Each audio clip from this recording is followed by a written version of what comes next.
सारे शहर में हमें शक की नजरों से देखा जा रहा है भैया। ये मीडिया वाले भी खबरों को इस तरह उछालते हैं कि बस अब तो फोन उठाते हुए भी डर लगता है भैया। सारे फोन इसी बात को लेकर आ रहे हैं कि भाई माजरा क्या है, ये आखिर किस बात की इंक्वायरी चल रही है।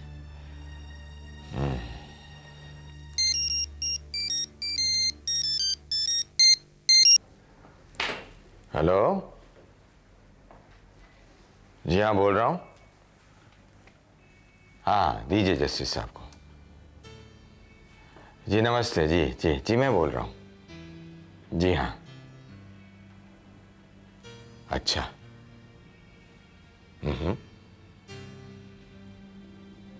अच्छा अच्छा। जी जी। हाँ हाँ हाँ हाँ। नहीं मैं समझ सकता हूँ, इसमें कर भी कह सकते हैं। जी ठीक है, मैं आपको आकर घर पर मिलूंगा। जी नमस्ते। ये जस्टिस जस्टिस भार्गव थे राम, मैंने उनसे सलाह मांगी थी। ये पुलिस केस वगैरह चल रहा है तो मैंने सोचा कि उनसे पूछा जाए कि कोई कार्रवाई करनी चाहिए या नहीं। तो क्या कहा उन्होंने? उन्होंने कहा कि बड़े घरानों में तो ऐसी पैंतरेबाजी हो आम बात है, लेकिन घबराने की कोई बात नहीं। अब पुलिस केस है तो इंक्वायरी तो होगी ही, लेकिन केस में कोई दम नहीं है।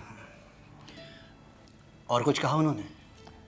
नहीं, बस वही फॉर्मेलिटी की बातें कि चिंता मत करिए, मैं बैठा हूं ना, आपको कोई नुकसान नहीं होगा। नुकसान? अब प्रेस्टीज खराब होने से ज्यादा नुकसान और क्या होगा? उर्मिला, ये खबर पढ़ी तुमने? अब आशुतोष को इस तरह की उल्टी सीधी खबरें नहीं छपवानी चाहिए, बुरी बात है। दुर्गा प्रसाद जी की फैमिली को हम अच्छी तरह जानते हैं। इस वक्त वो किस परेशानी में होंगे इसका अंदाजा हम लगा सकते हैं। उर्मिला, मैं सोच रहा था हमें जाकर उनसे मिल लेना चाहिए। नहीं। पर क्यों? क्योंकि जब तक बकुल ये शहर छोड़ के नहीं जाता मैं कहीं नहीं जाऊंगी।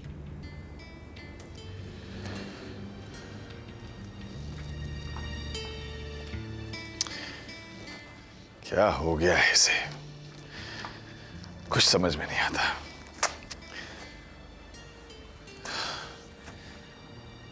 लगता है अब सुमन से बात करनी पड़ेगी।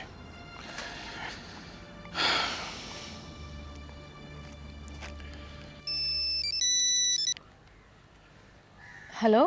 हेलो सुमन बेटा, कैसी हो? हाँ पापा। पर ये उल्टी सीधी खबरें पढ़कर मन परेशान हो जाता है। बेटा, मैं वहां आना चाह रहा था पर तुम्हारी मम्मी, अब तुम तो जानती हो कि वो किस काम के पीछे पड़ी हुई है। अब इन हालात में उसे अकेला भी तो नहीं छोड़ सकता ना। पापा, यहाँ आने की कोई जरूरत नहीं है। बेटा, नहीं आने पर भी परेशानी होती है ना। पापा, मैंने आपसे कहा ना, यहाँ आने से कोई फायदा नहीं है। आप एक काम कीजिए ना, बड़े पापा और पापा से फोन पे बात कीजिए ना, और साथ में प्रांजल से भी। पापा, मुझे प्रांजल की बहुत चिंता हो रही है। घर के सारे लोग उससे बात तक नहीं कर रहे हैं पापा। ठीक है बेटा, मैं प्रांजल से बात करूंगा, तुम अपना ख्याल रखना।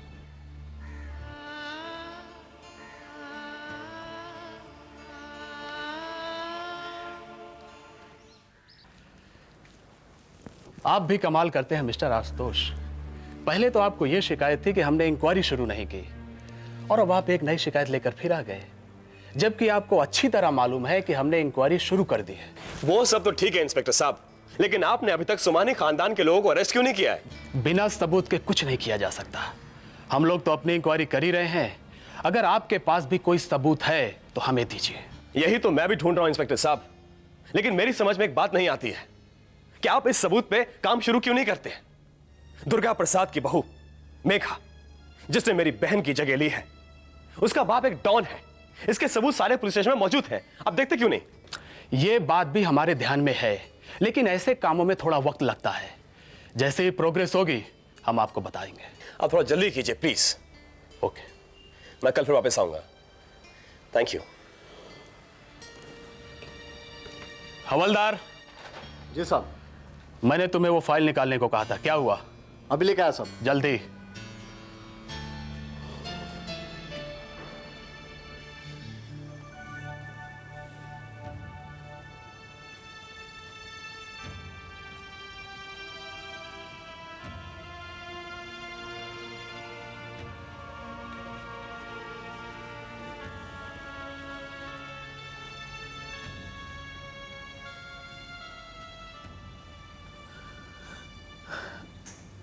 एक बात बताइए जी,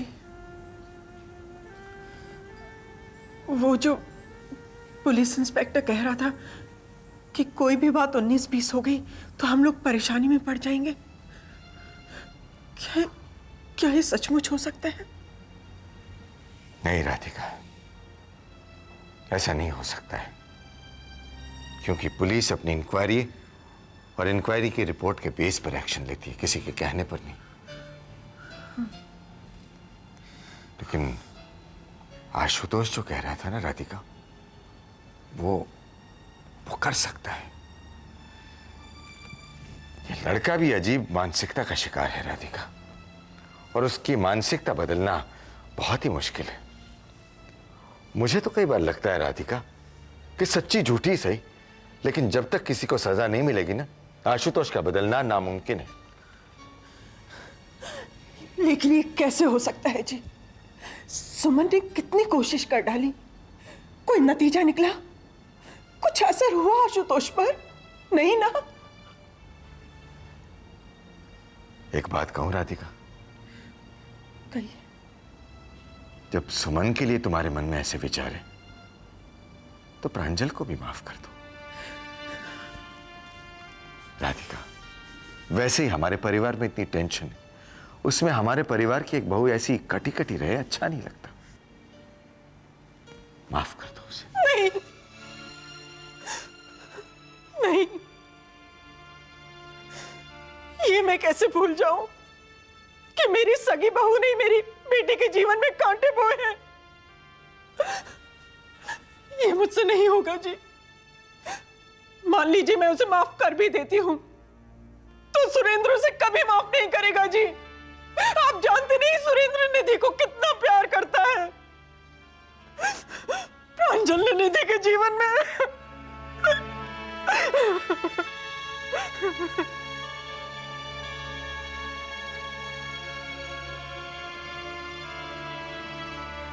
हेलो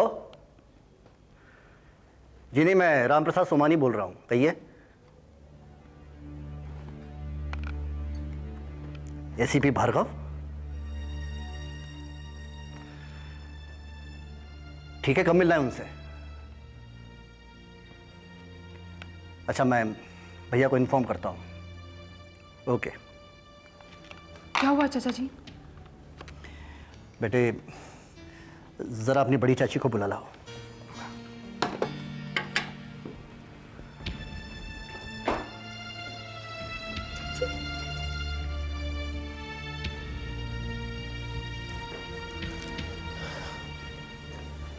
क्या बात है देवर जी? भाभी वो पुलिस स्टेशन से फोन था। पुलिस स्टेशन से? जी भाभी, इंस्पेक्टर ने कहा है कि आपको, भैया को और वीरेंद्र को एसीपी भार्गव से मिलने वहाँ जाना पड़ेगा। क्या? Police station? जी भाभी। भैया कहाँ हैं? वो तो किसी जरूरी काम से बाहर गए हैं। ठीक है, मैं उन्हें इन्फॉर्म करता हूँ। चलिए। अच्छा, और उनको कह देना कि सीधा वहीं पहुंच जाए। जी भाभी, आप लोग तैयार हो जाइए। ठीक है। चलिए।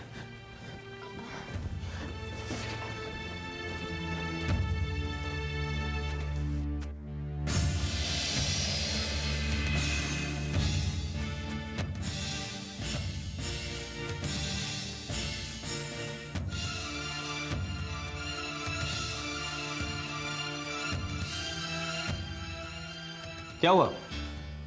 आ गया फोन? कमाल है, आप तो एक कॉल से डर गए। अभी तो आपको पुलिस स्टेशन के कई चक्कर काटने हैं। आशुतोष, सॉरी, इस मामले में मैं आपकी कोई मदद नहीं कर सकता। हाँ, कर सकता हूं अगर आप एसीपी के सामने यह बयान दे दें कि नेहा के केस में मेरी तरह आपको भी मेघा पर ही शक है।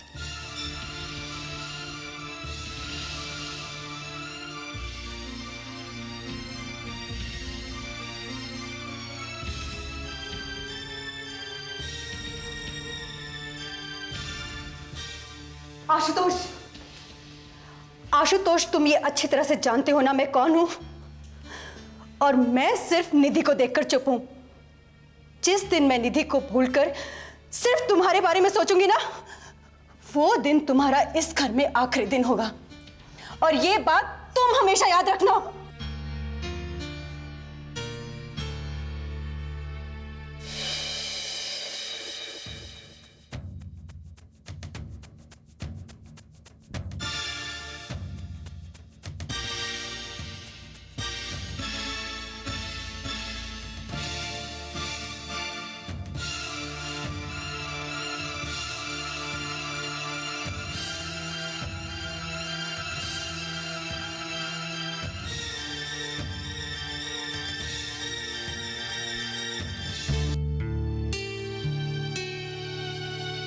प्रांजल, तूने निधि की परेशानी की कीमत पर आशुतोष का साथ दिया।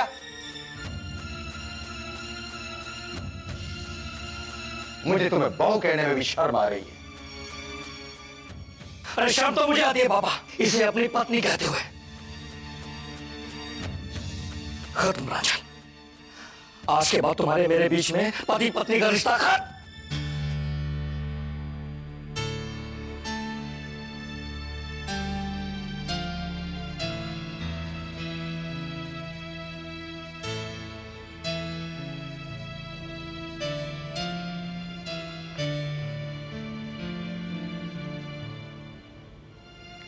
हेलो मामा।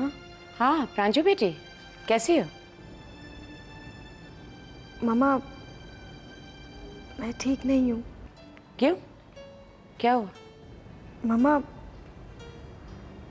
मामा आप कुछ दिनों के लिए यहाँ मेरे पास आ जाइए ना, प्लीज। नहीं प्रांजू, मेरा इस तरह से तुम्हारे घर पे आके रहना ठीक नहीं लगेगा। क्यों मामा? मामा, मैं यहाँ बहुत अकेली पड़ गई हूँ मामा। अच्छा, मैं आपके पास आ जाऊँ वहाँ कुछ दिनों के लिए? ना प्रांजू, मेरी तो सलाह तुमसे यही रहेगी कि तुम यहाँ मत आओ, वहीं रहो। जी प्रांजल को फोन होने। राधे राधे। और तैने हवा को यहाँ आवे से मना कर दियो, ये जानते हुए भी कि प्रांजल कितनी परेशान है। उर्मिला तो की माँ है, माँ। हाँ, और इसीलिए मैंने उसे मना कर दिया, क्योंकि इसी में उसकी भलाई है। क्या भला सोच रही हो? प्रांजल परेशान है तो उसे यहाँ आ जाना चाहिए। वही तो मैं भी कह रहा हूँ, हैं? मामा को फोन कर दूंगा। नहीं भैया, आप प्रांजू को फोन नहीं करेंगे। क्यों पर? क्योंकि मैं प्रांजू की कोई मदद नहीं करना चाहती। जीजा जी, आप समझाओ उर्मिला को, हैं? मनोहरलाल जी, इस वक्त उर्मिला की बातें शायद कड़वी लगें, पर प्रांजल को सुधारने का यही एक रास्ता है। उर्मिला की शय से प्रांजल बिगड़ गई है, अब वही उसे सुधार सकती है। अब इन दोनों के बीच हम ना ही पड़े तो अच्छा है।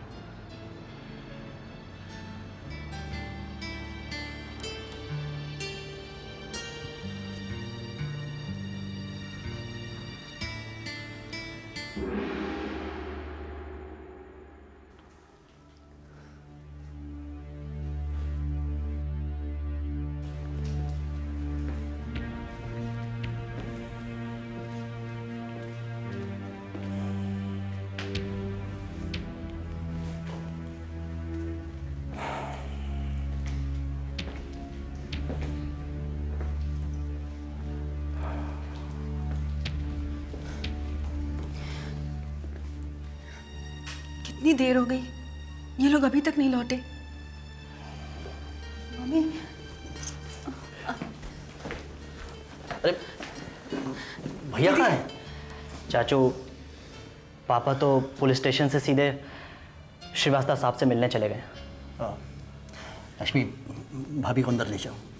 आइए दीदी।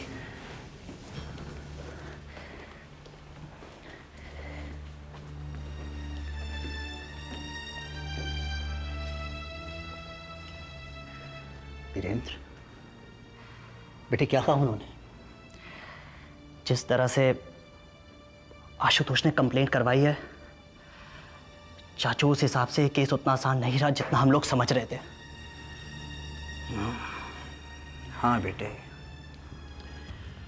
जब एक बार पुलिस इंक्वायरी शुरू हो जाती है तो पुलिस इंक्वायरी खत्म करके ही मानती है। जा बेटा, आराम कर।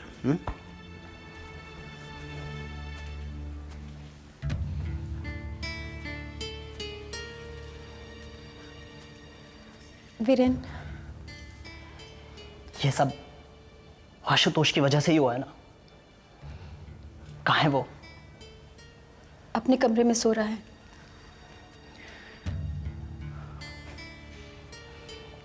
हम सबकी नींदें उड़ाकर